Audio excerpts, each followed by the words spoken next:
Bismillahirrahmanirrahim. Assalamualaikum warahmatullahi wabarakatuh. Ahmadallah subhanahu wa ta'ala. Nashhadu an la ilaha illallah, nashhadu anna Muhammadan abduhu wa rasuluh.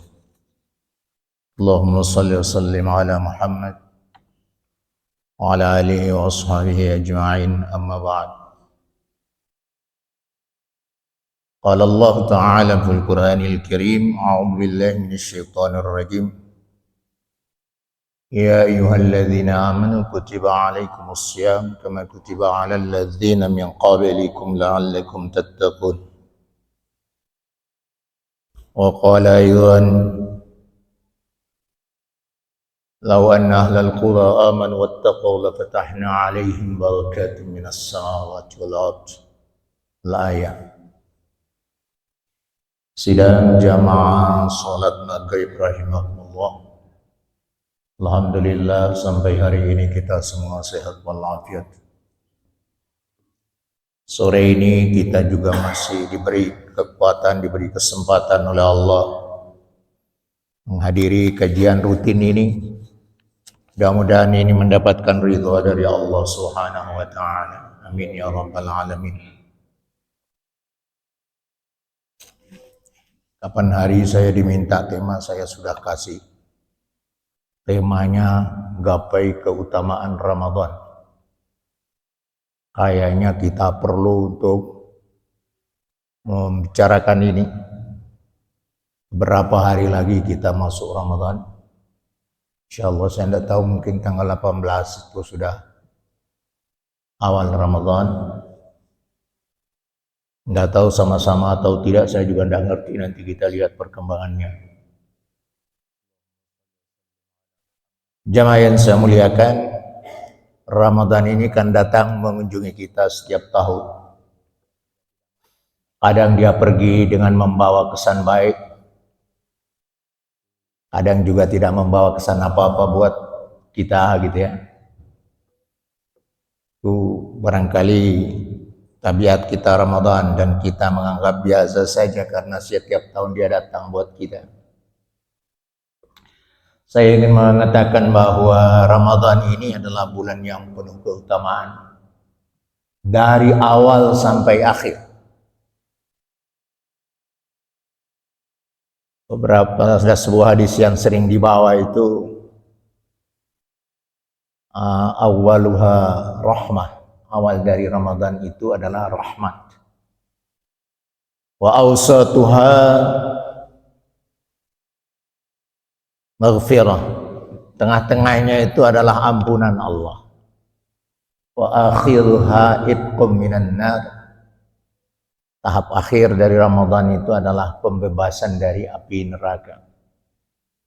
Kita semua ingin bebas dari neraka dan mau masuk surga. Maka ada peluang ini bagaimana kita bisa memanfaatkan Ramadan itu dengan baik. Lalu Ramadan ini juga menurut para ulama itu kan bisa menjadi momentum yang paling tepat untuk berbenah diri, mendekatkan diri kepada Allah Subhanahu wa taala. Paling tidak kalau tadi saya baca ayat Al-Baqarah 183 itu kan jelas. Ya ayyuhalladzina amanu kutiba alaikumusiyam. Orang-orang beriman diwajibkan atas kalian itu berpuasa. Kama kutiba alal ladzina min qablikum. Sebagaimana apa yang telah diwajibkan bagi orang-orang yang ada sebelum kalian. La'allakum tattaqun, agar supaya kalian itu takwa.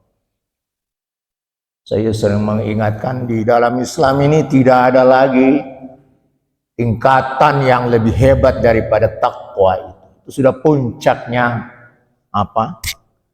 Derajat manusia itu. Sudah tentu orang takwa ini kan orang yang mendekatkan diri kepada Allah. Dan itu dipanggil dan akan terbentuk selama bulan Ramadan. Kalau kita bisa berpuasa dengan tepat gitu ya. Lalu ada juga bahwa di sini ada malam yang lebih mulia dari 1000 bulan yang disebut dengan Lailatul Qadar. Nah, Bapak Ibu yang saya muliakan, kalau kita lihat keutamaan-keutamaan yang ada pada bulan yang mulia ini sesungguhnya banyak. Beberapa ingin saya angkat pada kesempatan ini. Pertama, bahwa Allah Azza wa Jalla menjadikan puasa di bulan Ramadan itu adalah rukun yang keempat di antara rukun Islam. Rukun itu kan sesuatu yang harus ada. Kalau dia tidak ada, maka akan batal sesuatu. Maka kalau ini diletakkan sebagai salah satu rukun Islam, konsekuensinya bahwa kalau kita tidak bisa menegakkan puasa Ramadan ini dengan baik, maka saya kira Islam kita menjadi kurang begitu sempurna, gitu ya. Bahkan bisa batal. Coba ada hadis sahih dalam dua kitab sekaligus, Bukhari dan Muslim.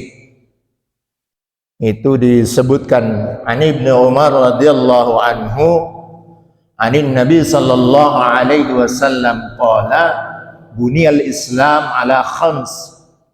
Dari Ibnu Umar radhiyallahu an, dari Nabi sallallahu alaihi wasallam, dia berkata Islam itu dibangun atas 5 rukun. Pertama, syahadati an la ilaha illallah wa anna muhammadar rasulullah. Rukun pertama itu ialah kita bersyahadat, menyaksikan bahwa tidak ada Tuhan selain Allah kecuali Allah dan Muhammad adalah Rasulullah. Lalu wa iqamis shalah, kita mendirikan, menegakkan salat. Wa itaiz zakat, kita mengeluarkan zakat. Kemudian wa shaumi Ramadan, melaksanakan puasa Ramadan. Lalu wal hajjul bait, ada yang mengatakan man istata'a ilaihi sabila, kewajiban haji, wajib haji bagi siapa yang mampu melaksanakan haji. Hadis itu sangat kuat, sahih, dari Umar bin Khattab, diriwayatkan oleh 2 imam terkenal, Bukhari dan Muslim. Saya ingin mengatakan hadis ini lalu mengilhami bahwa ada 5 pilar Islam. Kalau salah satu pilarnya itu runtuh, maka Islam itu tidak akan sempurna, gitu ya. Puasa menjadi salah satu pilar. Jemaah yang saya muliakan, lalu keutamaan yang kedua di dalam Ramadan ini, Allah menurunkan Al-Quran. Tidak diturunkan pada bulan yang lain, tapi bulan Ramadan. Misalnya kita lihat Allah berfirman surat Al-Baqarah ayat 185. Syahrul Ramadan alladzi unzila fihil Qur'an hudal linnas wa bainatin minal huda wal furqan. Bulan Ramadan itu alladzi unzila fihil Qur'an, di dalamnya Allah menurunkan Al-Qur'an. Untuk apa dia? Hudal linnas, Al-Qur'an ini harus menjadi petunjuk bagi manusia. Wa bainatin minal huda wal furqan, dia membedakan antara apa yang menjadi petunjuk dan apa yang bukan petunjuk Allah. Itu Al-Quran, dan mari kita menggunakan ini. Kalau ini diturunkan Al-Quran pada bulan ini, maka bulan ini orang lalu melihat banyak yang mau membaca Al-Quran. Kan begitu ya Pak? Kalau sebelum Ramadan itu ada yang juga sudah membaca, menghatam Al-Quran. Mungkin Ramadan ini akan lebih meningkat lagi, gitu ya. Ya paling lambat kalau kita baca riwayat para sahabat-sahabat yang betul itu, ada yang selama Ramadan itu mereka bisa mengkhatam Al-Quran itu dalam, ada yang seminggu sekali gitu ya. Bahkan kalau yang betul itu kata Rasulullah itu 3 hari 1 khatam gitu ya. Menghatam 3 hari sekali gitu ya. Bahkan di i'tikaf itu ada beberapa yang mungkin bisa jadi menghatam 1 hari 1 juz ya, dia menghatam 30 juz. Saya kira itu sudah jelas kita gunakan selama ini. Yang kurang buat kita dalam Ramadan itu adalah aktivitas kita membaca Al-Quran ini lalu kita tingkatkan dia dengan pemahaman. Ini yang saya kira susah gitu ya. Padahal kalau kita lihat firman ini kan jelas, syahrul Ramadan alladzi unzila fihi al-Quran, bulan Ramadan di dalamnya diturunkan Al-Quran, hudal linnas, petunjuk bagi manusia. Tidak hanya bacaan gitu, malah ayat ini menekankan petunjuk. Sehingga bagaimana kita ini setelah Ramadan itu bisa menangkap bacaan-bacaan yang kita khatamkan selama Ramadan dalam kehidupan sehari-hari. Barangkali itu ideal gitu ya. Tapi kita mungkin belum gitu ya. Bahkan saya bilang coba-coba sekali-sekali bulan Ramadan tahun berapa ini? 2026 ya. Ya kasihlah target gitu ya. Barangkali 1 hari saya bisa mencoba menangkap makna ya 20 ayat saja sudah bagus gitu ya. Nggak usah semuanya, 20 aja udah bagus. Dan sekarang itu kan tidak susah. Kita mau buka model tafsir kayak apa saja tersedia di berbagai aplikasi itu, dan saya kira akan mudah kita menangkap. Itu saya kira yang kita butuhkan, dan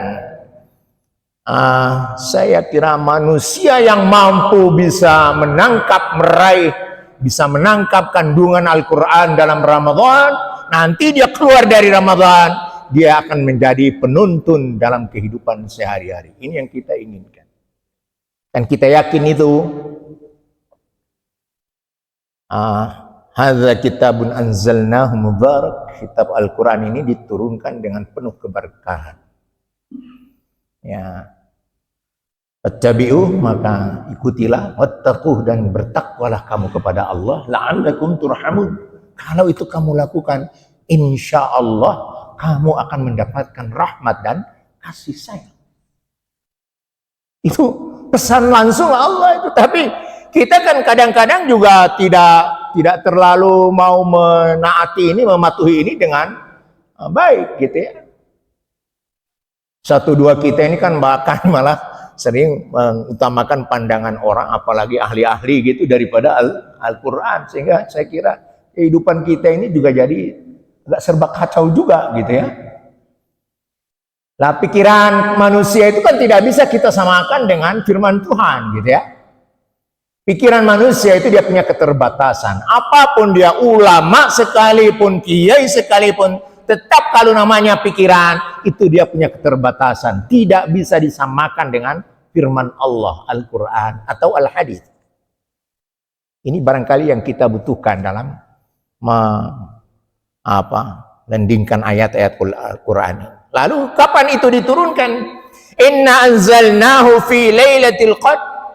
Al-Quran itu diturunkan Allah pada malam yang disebut dengan Lailatul Qadr. Nanti kita bicara di berikut ini bahwa salah satu keutamaan itu juga adalah di dalam bulan Ramadan Allah menetapkan Lailatul Qadr, yang itu menjadi malam yang lebih baik dari 1000 bulan. Kira-kira siapa yang akan mendapatkan ini pada bulan yang akan datang ini? Bulan ini ya. Berapa hari lagi Pak ya? Kan gambarannya luar biasa. Sampai kita sering lalu mencoba-coba kait-kaitkan. Kalau ada orang keluar dari Ramadan, ibadahnya bagus, lalu kita bilang, wah ini dia berdapat Lailatul Qadr. Kan begitu ya Pak? Mudah-mudahan kita mendapatkan itu. Di dalam surat Al-Qadr ayat 1 sampai 5 kan jelas, inna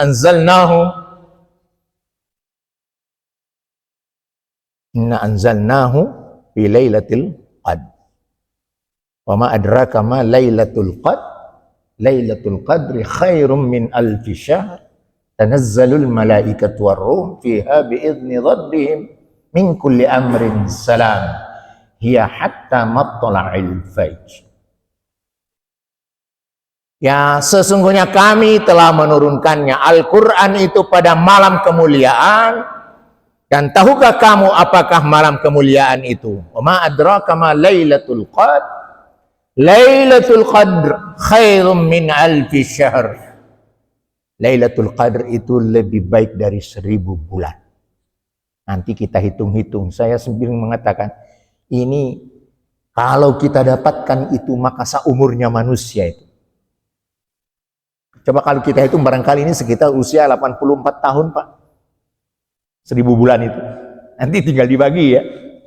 84 tahun. Nabi saja usianya berapa? 63 ya. Kalau ada yang lebih dari 63, 64, dan seterusnya, itu orang-orang lalu bilang, ini sudah dapat bonus gitu ya.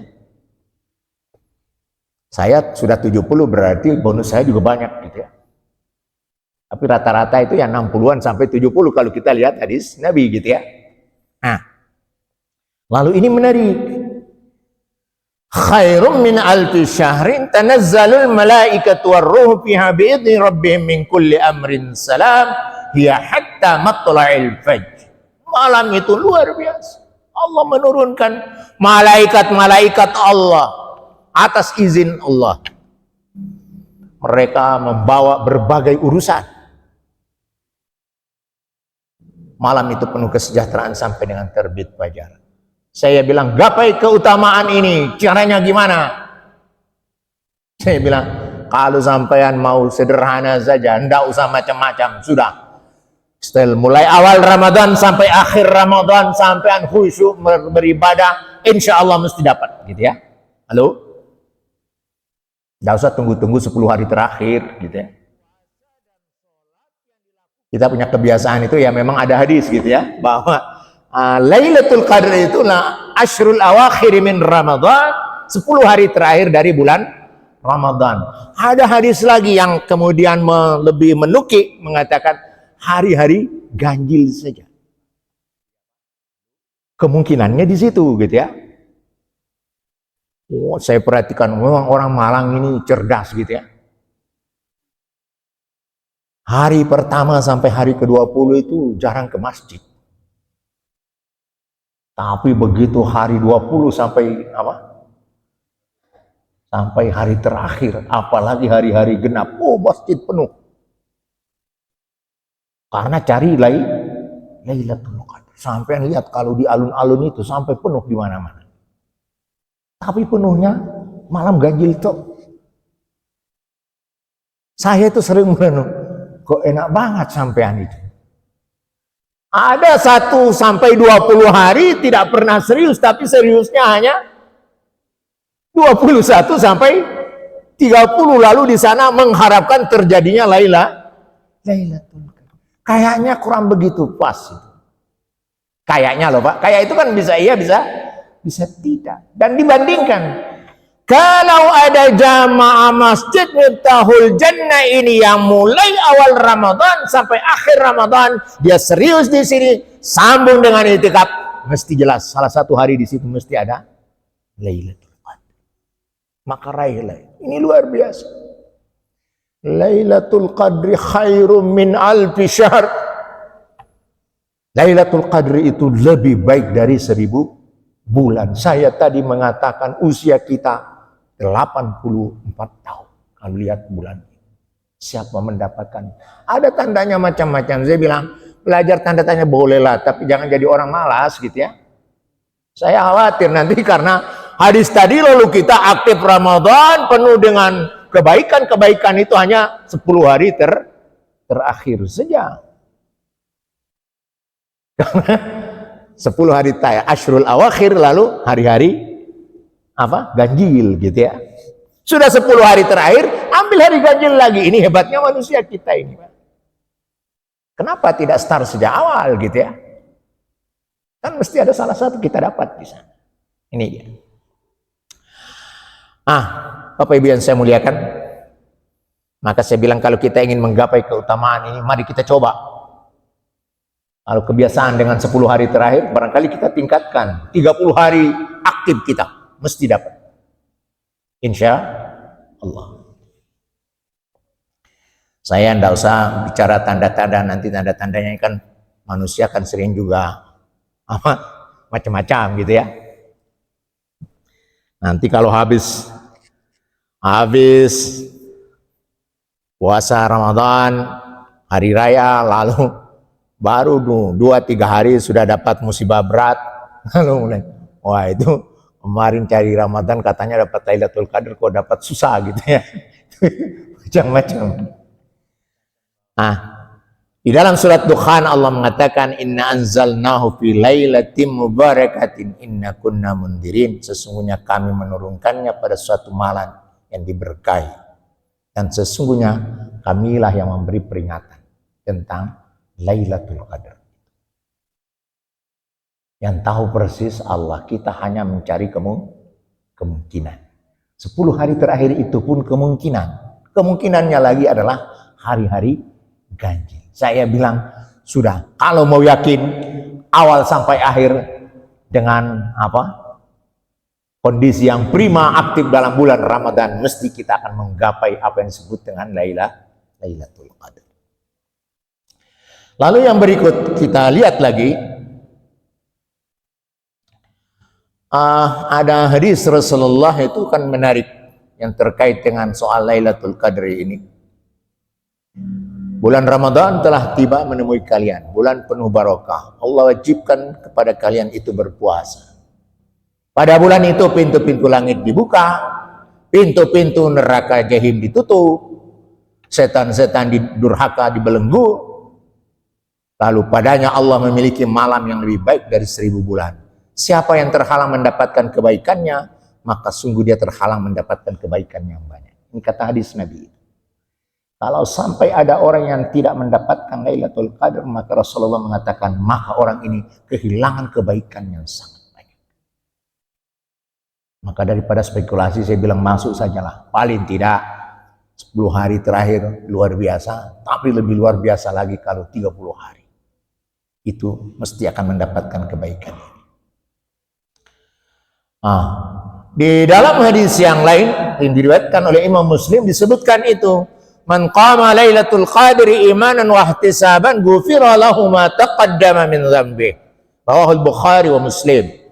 Barang siapa di antara kalian yang berdiri menunaikan sholat pada malam Lailatul Qadar dengan penuh keimanan dan pengharapan pahala, maka dosa-dosanya yang telah lalu akan diampuni. Hadis Rasulullah cukup kuat. Lalu yang keempat, Allah menjadikan puasa dan sholat yang dilakukan dengan keimanan dan mengharapkan pahala sebagai sebab diampuninya dosa. Kita kaitkan ini dengan keutamaan Ramadan, karena orang-orang kita ini kalau di luar Ramadan sholatnya kurang begitu rajin gitu ya Pak. Lalu Ramadan luar biasa, sampai datang-datang menunggu waktu di masjid. Saya sering mengandai-andai juga sama kalau orang berhaji itu kan, kalau di Mekah itu 1 jam, 1,5 jam sebelum adzan sudah datang di masjid gitu ya. Sampai di sini kadang-kadang sudah selesai, orang sholat juga tidak ke masjid gitu ya. Apalagi lalu ada tambahan iming-imingnya agak sombong sedikit gitu ya. Kan baru datang dia bilang, ini sholat di Masjidil Haram 1 kali sholat sama dengan 100.000 kali sholat di Miftahul Jannah gitu ya. Berarti kan sepinya banyak gitu ya. Jaga menerima tamu itu sampai lupa. Orang adzan tidak pernah pergi sholat. Itu sama orang datang haji itu kan begitu ya. Datang haji umrah. Saya bilang, latihannya di mana? Di sana. Makanya kalau manasik saya bilang, Jangan terlalu memfokuskan pada apa yang harus kita lakukan di tanah air, tapi saya bilang, memang semua latihan di sana itu iming-iming dengan 100.000 itu kan untuk membuat kita rajin ke masjid gitu ya. Dan kalau itu terjadi, pulang ke Indonesia kan mesti akhirnya terbawa juga kita rajin ke masjid. Jangan sebaliknya. Nah, jemaah yang saya muliakan, kalau puasa ini kita lakukan dengan benar, maka hadis-hadis sahih tadi mengatakan, insya Allah kita akan mendapatkan ampunan dari Allah Subhanahu wa Ta'ala. Man shoma Ramadan imanan wa ihtisaban ghufira lahu ma taqaddama min dzambi. Barang siapa berpuasa di bulan Ramadan dalam kondisi keimanan dan mengharapkan pahala, maka dia akan diampuni dosa-dosa yang telah lalu. Ada juga riwayat wa man qama Ramadan imanan wa ihtisaban ghufira lahu ma taqaddama min dzambi. Siapa menegakkan Ramadan dengan penuh iman dan ihtisab, ghufira lahu ma taqaddama min dzambi. Allah ampuni dosa. Ada juga riwayat yang mengatakan siapa yang berpuasa dengan penuh mengharap ridha Allah dengan baik dalam bulan Ramadan, kemudian niatnya betul karena Allah, maka semua dosanya akan dihapuskan kecuali al-kabair. Al-kabair itu dosa-dosa besar. Syirku billah, kemudian uququl walidain itu termasuk jenis-jenis kabair ini. Itu dosa-dosa besar yang tidak akan mendapatkan ampunan dari bulan Ramadan. Nah, jamaah yang saya muliakan, umat Islam ini telah sepakat jika ijma' mereka kalau menunaikan qiyam waktu malam-malam Ramadan. Imam Nawawi menyebutkan bahwa maksud dari qiyam di bulan Ramadan adalah salat tarawih, artinya dia mendapat nilai qiyam dengan menunaikan salat tarawih. Bahasanya tadi kan, siapa yang menegakkan salat malam, qiyamul lail, maka dia juga akan mendapatkan ampunan dari Allah Subhanahu wa Ta'ala. Maka qiyamul lail di selama Ramadan itu disebut dengan salat tarawih gitu, ya. Ada hadis menarik lagi, Pak. Tidak tahu ya, kayaknya dulu saya pernah sampaikan di sini. Hadis itu isinya doa dari malaikat Jibril yang diamini oleh Rasulullah Muhammad sallallahu alaihi wasallam. Saya sampai sering mengatakan, Jibril itu kan penghulunya para malaikat. Rasulullah Muhammad itu penghulunya para nabi. Doa itu dipanjatkan Jibril, dijawab oleh Rasulullah Muhammad sallallahu alaihi wasallam. Maka luar biasa. Begini ceritanya. Satu saat Rasulullah naik ke mimbar. Itu begitu Rasulullah berada pada mimbar tingkat pertama, lalu dia membaca amin. Kedengaran oleh para sahabat-sahabat. Dia naik lagi pada tingkat kedua, membaca amin lagi, sampai tingkat yang ketiga.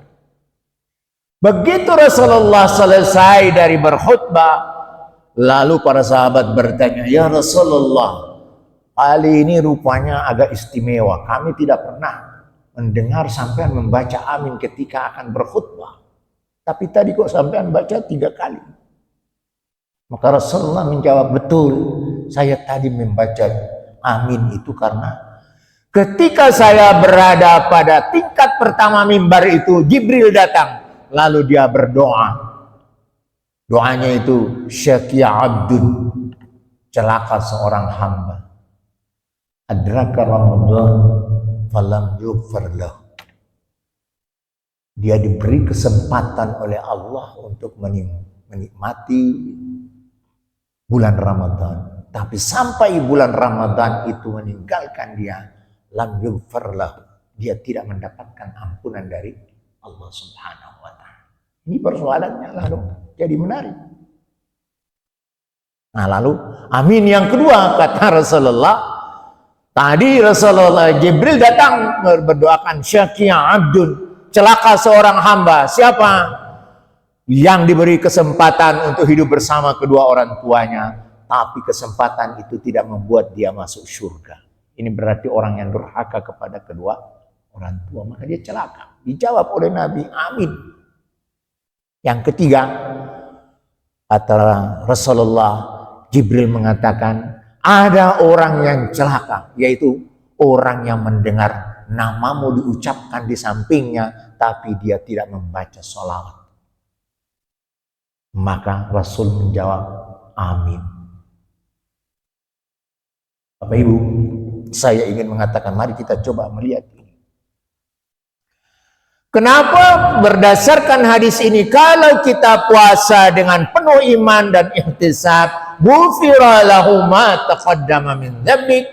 Tapi hadis dari Jibril tadi, Rasulullah dengan Jibril dalam doa itu, orang yang berpuasa diberi kesempatan oleh Allah menikmati Ramadan, tapi sampai dengan Ramadan berakhir dia tidak mendapatkan ampunan dari Allah. Berarti ada yang tidak beres dalam puasanya. Kan begitu ya Pak? Satu saya bilang, coba mari kita perhatikan. Lihatlah hal-hal yang membatalkan puasa. Itu kita sudah cukup lancar itu ya. Sudah cukup tahu paham banyak. Tapi yang paling banyak kita lakukan itu adalah justru yang menghilangkan kesempurnaan puasa kita. Kalau soal puasa tidak boleh makan dan minum kan semua kita tahu sudah gitu ya. Dan kita tidak pernah melakukan itu. Walaupun toh kalau kita lakukan di siang hari Ramadan, itu kan ancamannya sangat besar gitu ya. Kalau Anda sengaja membatalkan puasa Anda di siang hari Ramadan, tidak ada alasan syar'i, maka itu tidak bisa digantikan oleh alam dan seluruh isinya. Kita paham ini dan kita mungkin tidak ada yang mau makan minum di Ramadan atau bergaul dengan istri kita. Yang paling banyak kita lakukan itu apa? Yang disindir oleh Rasulullah itu satu. Kam min shaimin laisa lahu min siyami illal ju' wal atash. Berapa banyak umatku ini berpuasa kata Rasulullah. Tapi apa? Tidak ada yang dia dapatkan dari puasa itu kecuali apa? Al-ju' wal atash, lapar dan dahaga. Ada lagi hadis lain sampai Rasulullah mengatakan, "Man lam yada' qaula az-zur wal 'amala bihi falaysa lillahi hajatun liman ayyada'a ta'amahu wa syaraba illa al-ju' wal 'atsh." Siapa yang tidak bisa meninggalkan perbuatan sia-sia, ucapan yang tak baik, ucapan yang menyakiti, ya maka falaysa lillahi hajatun, tidak ada hajat bagi dia kepada Allah dari puasanya itu. Illal ju' wal 'atsh, kecuali yang dia peroleh hanya lapar dan dahaga. Barangkali ini yang paling susah buat kita, Pak. Menahan makan dan minum itu gampang gitu ya. Yang tidak bisa itu ya yang disampaikan oleh dua hadis ini, dan kalau itu disampaikan berarti banyak mungkin dilakukan oleh Rasulullah. Kenapa? Banyak umatku ini berpuasa tapi puasanya tidak dapat apa-apa kecuali lapar dan dahaga. Tahan makan bisa, menahan lapar dan minum bisa, mengendalikan nafsu seksual bisa, tapi rupanya rasanya orang dengan lisannya itu rupanya makin rajin di bulan Ramadan. Itu berbahaya. Maka sampai dua hadis ini paling tidak itu disampaikan buat kita. Jangan sampai puasa kita ini yang sudah dijanjikan oleh Allah akan mendapatkan ampunan, tapi sampai Ramadan berakhir kita tidak mendapatkan ampunan itu. Barangkali perlu kita koreksi untuk tahun depan.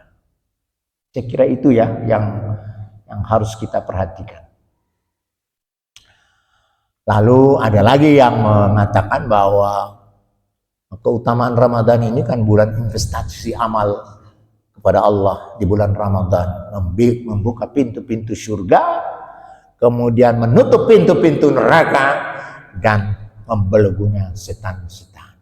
Berarti peluang kita untuk mencari pahala itu kan sangat banyak gitu ya. Maaf, ibadah kita itu kan, tantangan kita kan cuma iblis gitu ya, setan gitu ya. Yang lain tidak ada. Yang menggoda kita untuk sholat tidak baik, menggoda kita untuk puasa tidak bagus gitu ya, itu adalah syaitan. Maka ini disebut bulan untuk apa? Meningkatkan investasi amal, karena ya setan paling tidak ya agak jauh lah gitu ya. Nah, Rasulullah dalam hadis itu mengatakan dari Abi Hurairah, "Idza jaa Ramadan futihat abwabul jannati wa ghullikat abwabun nar wa suffidat asyayatin." Ketika datang bulan Ramadan, maka pintu-pintu surga dibuka, pintu-pintu neraka ditutup, setan-setan dibelenggu. Beberapa mufassir ulama terkenal mencoba mengkritisi hadis ini. Misalnya, kalau saya baca ulama besar Al-Qurtubi dalam tafsirnya itu, dia mengatakan mengkritisi hadis ini. Ternyata setan-setan yang dibelenggu itu cuma jenderal-jenderalnya saja. Panglima-panglima setannya dibelenggu oleh Allah. Yang kapten ke bawah barangkali itu merajalela kemana-mana. Apalagi yang sersan-sersan itu, Pak.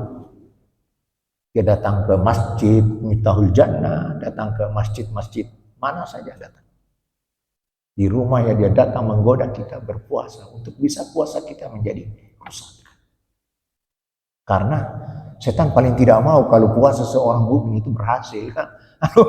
Berhasil kan surganya kok apa? Tambah banyak gitu ya. Yang paling banyak di neraka bersama dia kan begitu. Maka dia menggoda terus itu. Jadi saya sering juga bercerita, saya mengatakan jangan terlalu GR gitu ya. Bahwa ini peluang kita untuk melakukan kejahatan akan kecil karena semua syaitan dibelenggu. Pintu surga dibuka, pintu neraka ditutup, iblis dibelenggu oleh Allah. Ingat, yang dibelenggu hanya bos-bosnya saja. Yang prajurit-prajurit selalu dia menebar kemana-mana. Nah, itu kira-kira kalau keutamaan ini bisa kita lihat dengan baik, mari kita tingkatkan amal kita. Ada jaminan bahwa pintu-pintu surga terbuka semua. Itu kan secara kiasan, secara kias itu majazi itu ya, bahwa dibukanya pintu-pintu surga itu berarti ada kelonggaran, ada kebebasan, ada kelapangan untuk kita untuk meningkatkan amal ibadah yang baik. Tapi jangan terus dipahami kalau orang mati pada bulan Ramadan nanti masuk surga karena pintu neraka itu ditutup, ya tidak juga gitu ya. Masih matinya di bulan Ramadan, kalau koruptor dan selalu nyakiti orang ya tetap aja gitu ya, tempatnya ya neraka juga gitu ya. Nah, itu urusan Allah. Tapi orang-orang kita kan selalu punya pikiran begitu. Kalau ada orang wafat bulan Ramadan, alhamdulillah mati baik. Saya bilang, ya itu alhamdulillah, kita kan doakan semua orang masuk surga, itu kan baik gitu ya.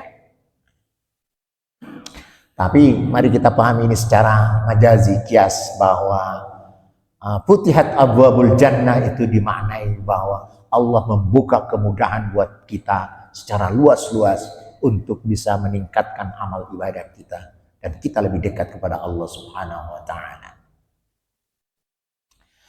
Lalu satu lagi keutamaan Ramadan ini adalah setiap harinya itu Allah membebaskan manusia dari api neraka.